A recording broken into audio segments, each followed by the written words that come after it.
সকাল সকাল বৃষ্টি হইতাছিল, একটু মেঘলা মেঘলা আবহাওয়া। তো সেজন্য আজকে একটু বুয়া আয়োজন হইতাছে। আমার শাশুড়ি মাই বুয়া রান্না করতেছে। তো সকালে আমি ঘুম থেকে উঠেই দেখি আমার শাশুড়ি মা বুয়া রান্না বসায় দিছে। তো আমি এখন একটু হাত মুখ ধুয়ে ফ্রেশ হয়ে তারপরে একটু চলে আসলাম রান্নাঘরে, যে দেখি কি আয়োজন হইতাছে। তো মাত্রই দেখলাম বুয়া মাখানো বসায় হয়েছে। আর এই যে দেখেন একটু মেঘলা মেঘলা আবহাওয়া, যা রান্নাঘরের এই পাশ দিয়ে একটু তেমন একটা আকাশ মেঘ দেখা যায় না।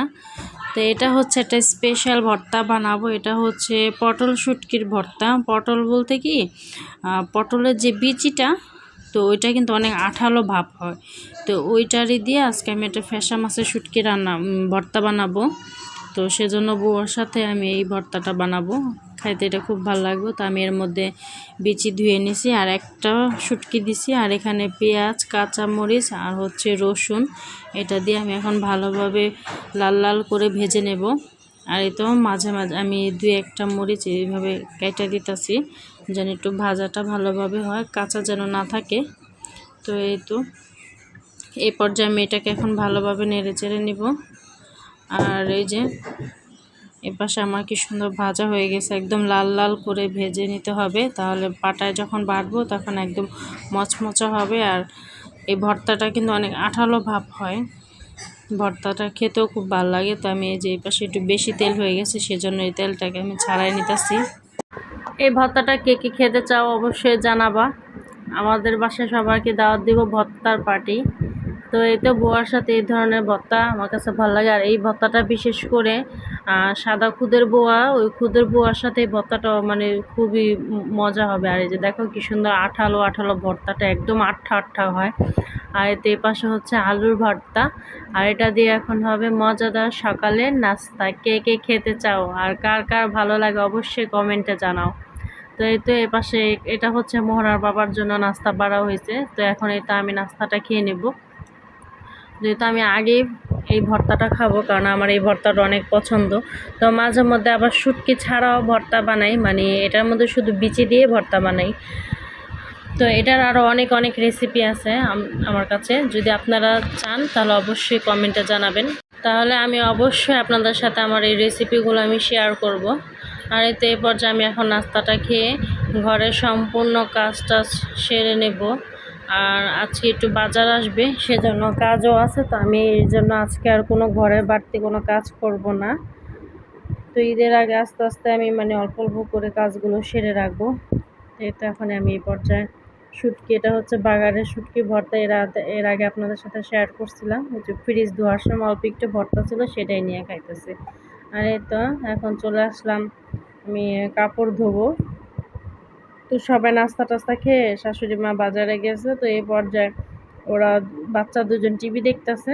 তা আমি এখন ঘরটা সব কিছু ঝাড়ু দিয়ে গুছায় এপাশে চলে আসলাম কাপড়গুলো ধুতে, যে বসে থাকবো কি কাপড়গুলো ধুয়ে ফেলাই।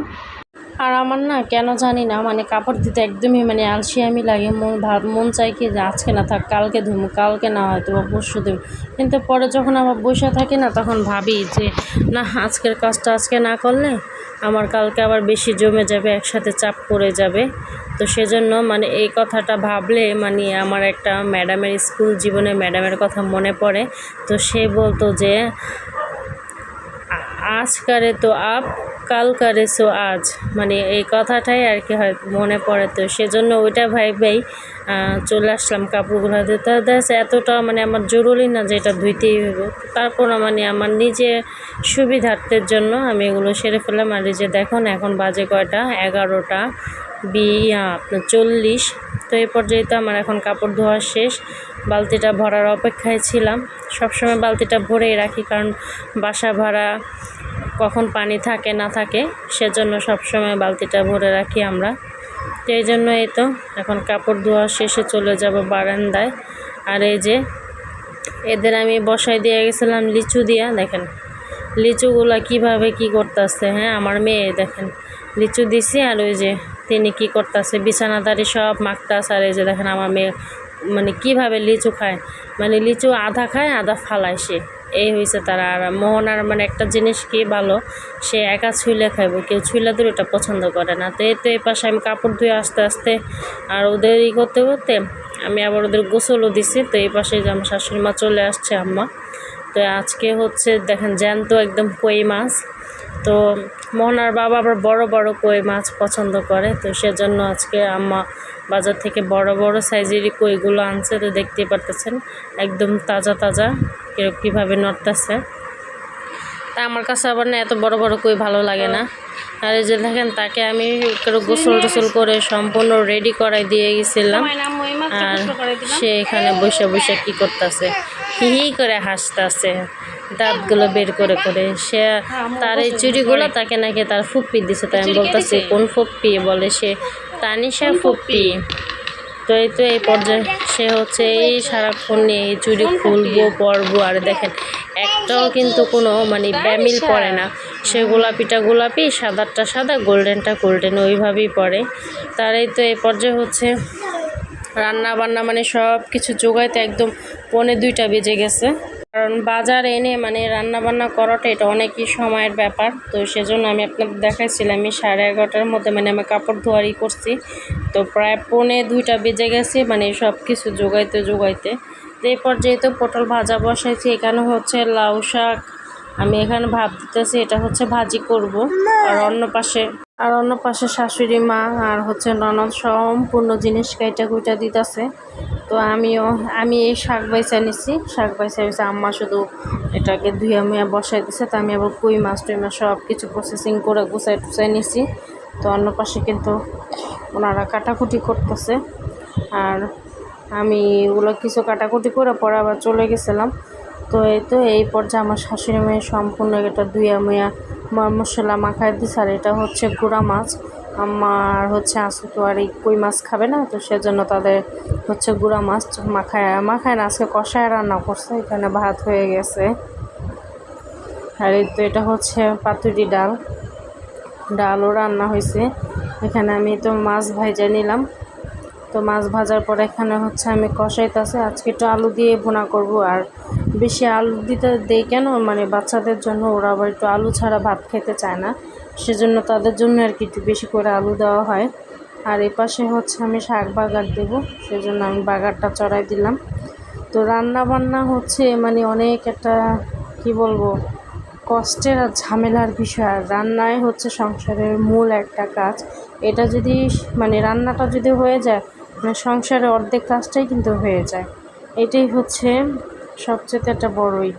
আর মেয়েরা জীবনে কোনো দিনও মানে রান্নার থেকে আর ছুটি পায় না। ছেলে মানুষরা, ভাই স্বামী বাবারা, তারা হচ্ছে শুক্রবার একদিন বা সরকারি বন্ধ হলেও পায়, কিন্তু আমরা কোনো দিনও কোনো বন্ধ আর পাই না। এই রান্নার থেকে আমাদের আর কোনো ছুটি নেই, মুক্তি নেই। এটাই হচ্ছে জীবন, এটা মেনে চলতেই হবে। আর এই তো এপাশে আমার রান্না, আমি এখন এটাকে মশলা কষাইতেছি। আলুগুলো অনেক শক্ত, যখন নতুন আলু বেরিয়েছে তখন কিন্তু অনেক সুন্দর সিদ্ধ হয়ে যেত। আর এই আলুগুলা ছটা ধরা আলু সিদ্ধ হইতে চায় না সহজে, রান্না করতে গেলে বিরক্ত লাগে, সব সিদ্ধ হয়ে যায়, আলু সিদ্ধ হয় না যত সব।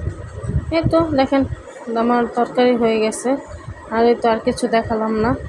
তো এখন সন্ধ্যাবেলা বসে বসে আমলি চুকাইতেছি। তো আমার ভিডিওটা যদি ভালো লাগে তাহলে অবশ্যই লাইক কমেন্ট শেয়ার করবেন। আর লাইক করবেন বেশি বেশি, লাইক করতে তো আর কষ্ট হয় না বলেন আপনাদের। আমি এত কষ্ট করে ভিডিও বানাই, সব কিছু করি, আর আপনাদের শুধু লাইকটা দিতে এত কষ্ট হয় কেন বলেন তো? যদি ভালো লাগে অবশ্যই সাবস্ক্রাইব করবেন, টাকা তো লাগে না, শুধু দেখবেন আর ভালো মন্দ সেটা আমাকে জানাবেন। তো আজকের ভিডিওটা এই পর্যন্ত। কি সবাই ভালো থাকবেন, সুস্থ থাকবেন, আর আমাদের জন্য বেশি বেশি দোয়া করবেন যেন আমি সুস্থ থাকি আর আপনাদের জন্য ভিডিও পাঠাই। আল্লাহ হাফেজ।